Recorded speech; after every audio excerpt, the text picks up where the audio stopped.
Hi everyone. Um, this is going to be a real short clip, I think. Anyway, it's a short subject. Um, in all of my books, in the Empowered Empaths book, in the Detox manual for my colon hydrotherapy students, colonic students, and in the Detox manual for home use, and now in the new Out of the Shadows of Breast Implant Illness, A Spiritual Journey. I have a system that I commonly refer to about getting well and why we do what we do to stay well, how health comes to us. And so this video is the explanation of how health comes to us. So if you will, for a minute, imagine your bathtub in your house. And this bathtub, as beautiful as it is, or maybe it's outside in your house, or on your property, or maybe it's your hot tub, doesn't matter. But imagine the tub of water that you can immerse yourself in.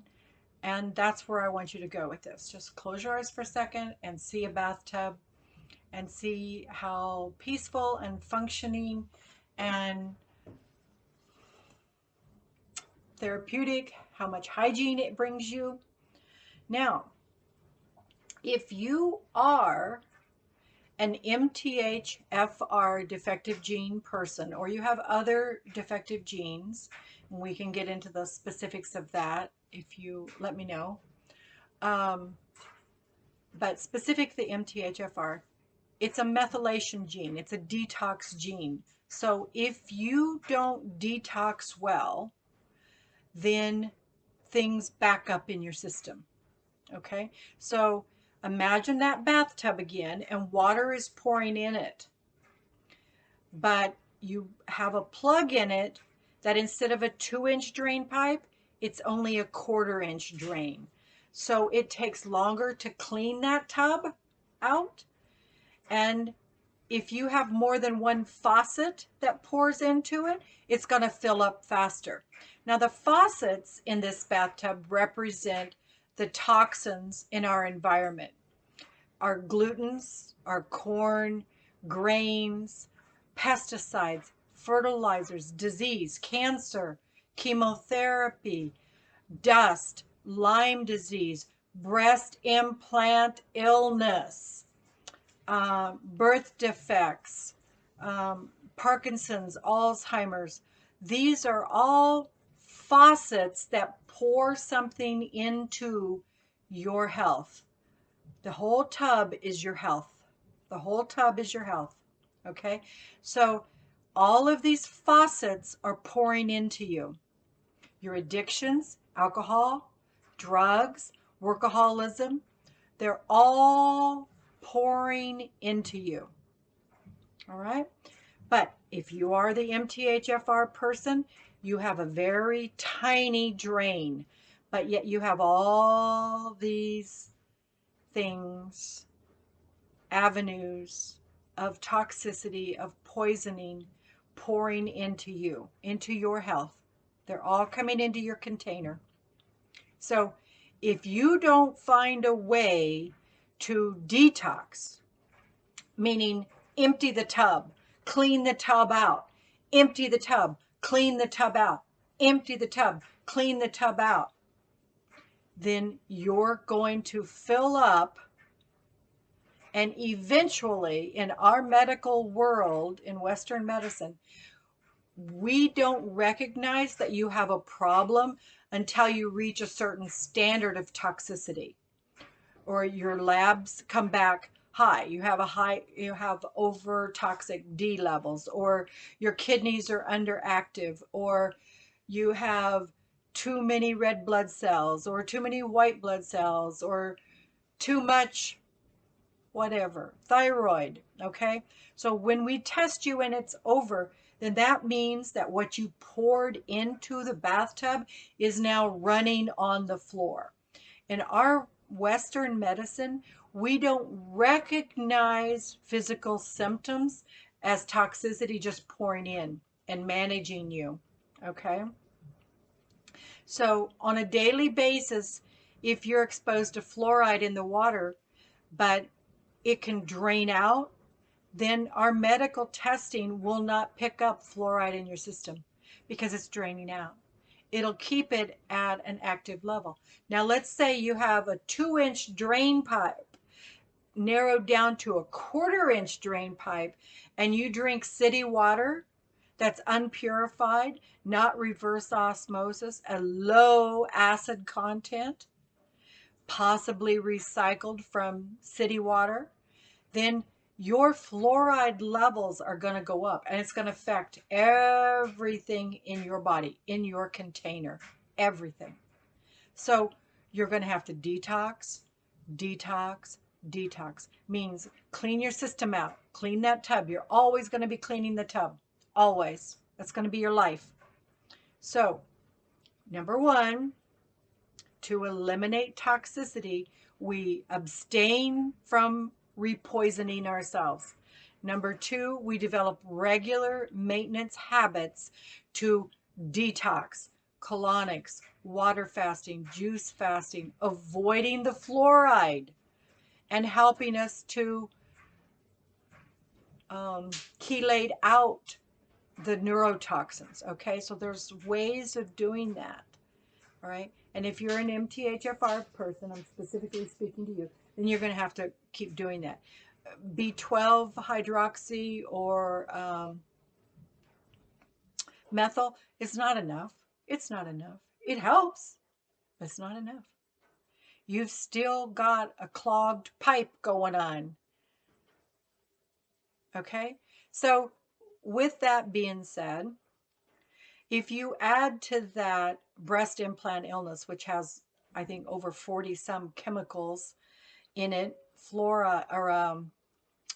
formaldehyde being the one that triggered me the most. I mean, I'm being embalmed with those boobs, those toxic bombs on top of my chest, in front of my heart. You're being embalmed because they immediately start leaking. The gel, the silicone gel that's around every implant ever manufactured starts bleeding, and it bleeds into your bloodstream. It bleeds into your body.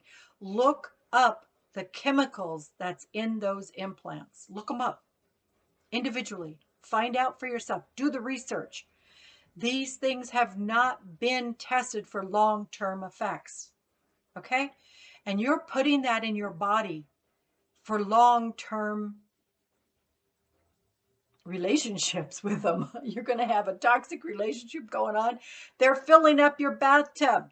They're filling up your bathtub. You can't clean your bathtub fast enough. Believe me, I've tried. When I got sick, I did 90 days, 90 colonics, and it helped, and I lived. But that's how much it took to get me to that point of being able to feel like I could open my eyes and get out of bed on my own. Okay? So, with that being said, I don't want to scare you. I don't want you to think that this is unattainable, because I'm here to teach you how to do these things for yourself. All right? And I was lucky. I was blessed. You know, young in my life, I learned a lot of very powerful healing techniques that served me many times over during my journey with breast implants. You know, I had a pretty dark journey in there, and I just kept maintaining and doing kind of on automatic pilot all the detox. Then when I found out that I actually had the defective genes for methylation, it all kind of, the pictures came together. It made sense. And why I didn't know that I had that before I got the implants, before I got poisoned, that I might still have some shadow around that. But I'm in the process of becoming part of the solution for that as well. And that's why we're educating. That's why this book is coming out, because I believe in the power of women.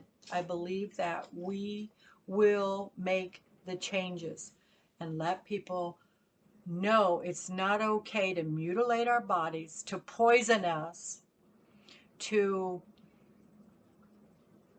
separate us from our true nature, our divine feminine energy, and then expect us, one, to have sex with you, bear your children, be creative beings.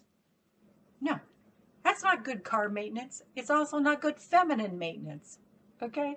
You wouldn't go buy a brand new Mercedes or a Bentley and trash it. You just wouldn't do it. You don't wear your spurs on Corinthian leather. Okay? So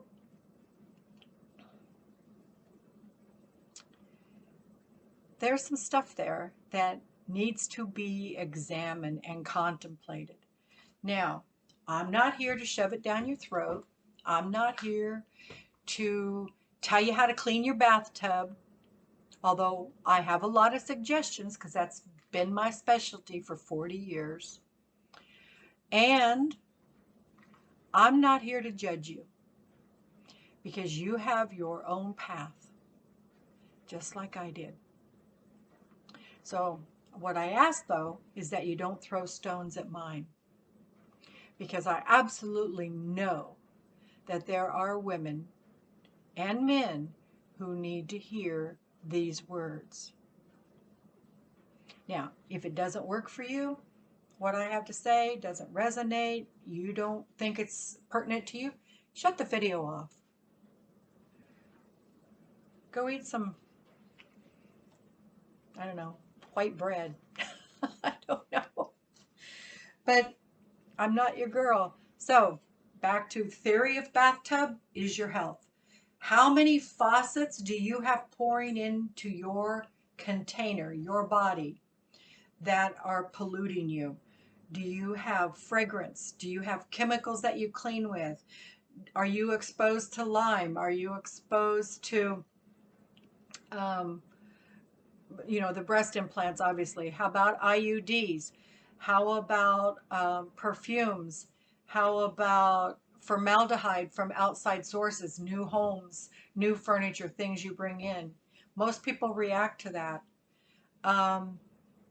All of your allergies, things that you are allergic to, if you keep putting that in your bathtub, you're going to be sick. If you keep eating food that's been poisoned, you're going to be poisoned because you can't wash it out of the bathtub fast enough. It's going to make a stain. It's going to gunk up your plumbing system. Okay? So, one is abstain, two is clean it out, detox it, do your home colonics, do your home cleanse, do your juice fasting. There's levels of detoxing. How high a level you go to is equal to the level you love yourself. Think about that. When you want to be as healthy as possible, you make full commitments. You don't just say, oh, I'm going to do a juice fast once a month on the weekend. What? What? How can you think that? How can you think that? Are you asleep on planet?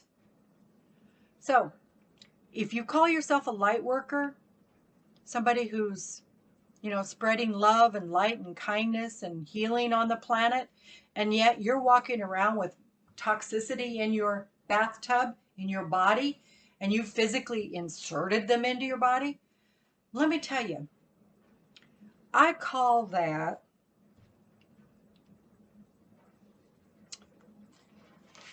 I have a word for it. Actually, I wrote it down earlier.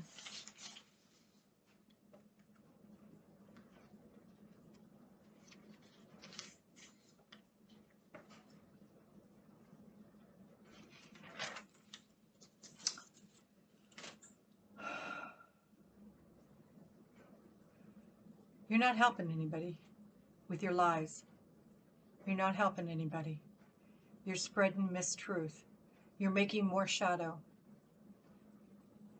You're a hypocrite because you can't feel the love of God, of energy, of matter with toxicity in your being. It's chemically, physically, and scientifically impossible. Your nervous system, parasympathetic and sympathetic, is not wired that way. It's not. And for anyone to claim that they're all that in a bag of chips and help somebody on their spiritual path while they're sitting there with big boobs that are fake and everybody knows they're fake, because you're attracting fake followers. Those boobs are your magnet. They're fake and you're attracting fakeness. Okay? Now, you want something that's real and genuine and connectable. Connectable. Something that really penetrates you. You know, one of the reasons I originally got implants was because I wanted to attract somebody that really loved me and that saw me as, you know, a perfect goddess after having children. And, you know, I bought into that mommy makeover trap. Instead of embracing my body was supposed to change. My body was more beautiful than it had ever been in my youth because I had just brought creative life, juicy, powerful, creative beings onto this earth that hadn't existed before. My body needed celebrated. It needed honored. It needed held. It needed worshiped. It needed somebody to touch it with their heart, not their penis. I didn't want fucked. I didn't want sex. I wanted to make love. I wanted to make love. But boobs don't attract that kind of man. Not fake ones anyway. Yep, not fake ones. So, out of the shadows of breast implant illness, a spiritual journey is about to hit Amazon. And then let's do what we can to make it sell really well. Thanks.